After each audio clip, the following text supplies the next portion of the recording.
This is my Google shopping campaigns for music chess, and as you can see we have literally nearly 10 campaigns, 11, one for each country. I got US, UK, Canada, Mexico, Australia, Italy, and then I got like Netherlands, France, Spain, Germany, and Switzerland. Right now these two countries aren't having any impressions, so I'm going to cut them out and probably replace it with a different country.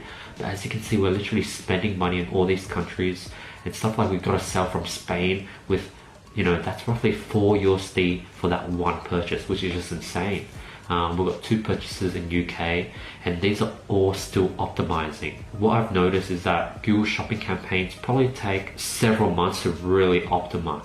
Because, for example, my main campaign, which I spent over $1,000 on, and now the cost per purchase is $5 per purchase, which is crazy. That campaign used to be unprofitable, and it took a long time to really stabilize to this current consistency, and it's really consistent. First thing I want to do is I want to just max this out and put in like a budget of $200. I want to increase all the budgets for the other campaigns to 50, just because I want them to test faster and just collect more data much faster.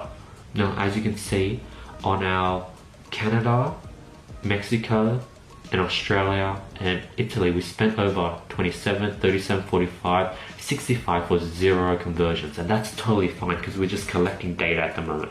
But what you want to do is you want to go ahead and go into each one of these campaigns and optimize it further. So I'm going to start by optimizing the UK feed, which is getting a cost per purchase of roughly 25 USD, which is pretty high and unprofitable.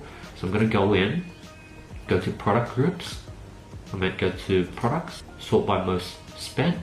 Ed Sheeran got a cost per purchase at 20 Australian dollars, and the average cost per click was 50.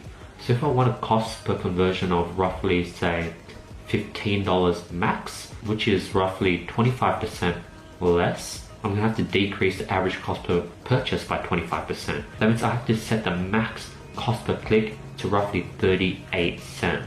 So that's what I'm going to do. Product groups plus item ID, and then now I can go ahead and edit all the different products. So I'm going to sort by cost. This is the Ed Sheeran one. Yep, Ed Sheeran perfect. I'm going to edit this to 0.38 cents. So the original max bid was at $1. So if I cap it at this, the cost per purchase will be forced to decrease to something that's profitable. So now let's go back to products. Next, I spent $11 on Pirates of the Caribbean and I still haven't gotten a purchase. So if I want a purchase and the max cost per click is 87 cents. So if I want to make sure it gets a cost per purchase at like 15 Australian dollars max, I'm going to have to cap it at roughly like 0.8, and that's sort of like intuition. I just know that if it's getting clicks at 0.87 and it's nearly at $15, I just want to decrease a bit just to cap it. And then if it hits say $20 and it still doesn't get a purchase at 80 cents, so I'll go ahead and half it again to 0.4. And then if it spends another $20 and still doesn't get purchased at 0.4, I'll half it again and go to 0.2. But this is just the initial testing phase. And this is Beauty and the Beast. We spent $9. The average cost per click is 87 as well. Same case, so I'm going to cap this at 0.8. This is the Harry Potter music chest. I'll probably cap this at 0.8. Does that mean I want to continue getting cost per clicks at 0.77? And everything else has too little data, and I don't want to restrict the bid, and I'll let these run to collect more data. But now I'm going to go ahead and go to the next country. Alright, so now I'm going to go into Canada. I'm going to go straight to the product group, do what I did before where I lay out all the products, select them all, save without editing bid, sort by cost. And as you can see, the first item was the Harry Potter music chest. It didn't get a purchase at 16 Australian dollars, so I restricted the cost per click to 40 cents. Next item, Ed Sheeran Perfect. It's at 11. It hasn't gotten a purchase. I think I'm happy with capping the bid at 50 cents. So I don't want the bid to increase any more than 50 cents. Because right now we already know that at 52 cents, it's not going to get a purchase every $11. But it might get a purchase every 12, 13, 14. So I'm going to cap it at 50 and see. And if it reaches say $20, $25 still with 0 purchases, then I'm going to have to decrease the bid further.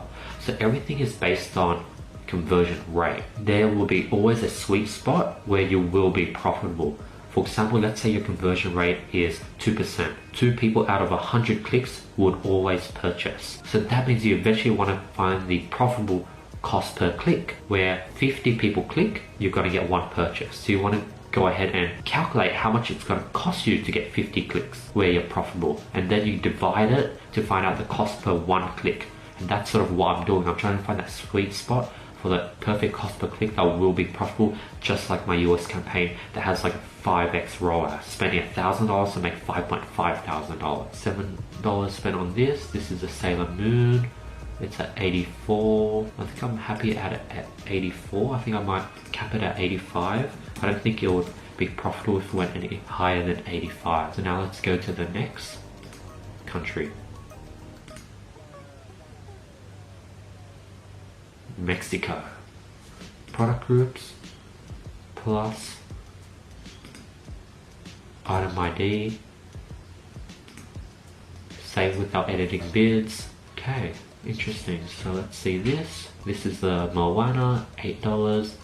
Came pretty cheap, 38. So I'll cap this at 0.50 because I want, a purchase around this point. So I'll give it a 12-cent leeway so that even if the cost per click increases, I'll cap at 50 cents because this is sort of what I like to look is, like to look at the amount spent versus the cost per click. If the amount spent is $8 and that's sort of I'm willing to let it run to say $12 for a cost per purchase or a conversion, I'm going to increase the average cost per click by the same ratio. In this case, I increased it by say 31% because I'm willing for the cost to increase by 31% before it gets that first conversion. Next, this is the Let It Go, 51. So I'll max this out at say 60, and I'm going to let continue collecting data. Lastly, I'm going to check out Australia and optimize that. Wow, $15 spent on Ed Sheeran, perfect. Still no purchase, so I definitely want to cap it at 70 cents per click, and that'll probably help me get a cost per purchase around $15. Frozen, cap this at 0.875, and I'll let the rest collect more data. And yeah, that's how you go ahead and optimize your campaign. And you basically just give it time. Now I did those optimization, I'll probably wait 1 month before I come back in, collect some more data, and just optimize it again and again and again, and eventually hit a sweet spot where I just no longer have to touch it.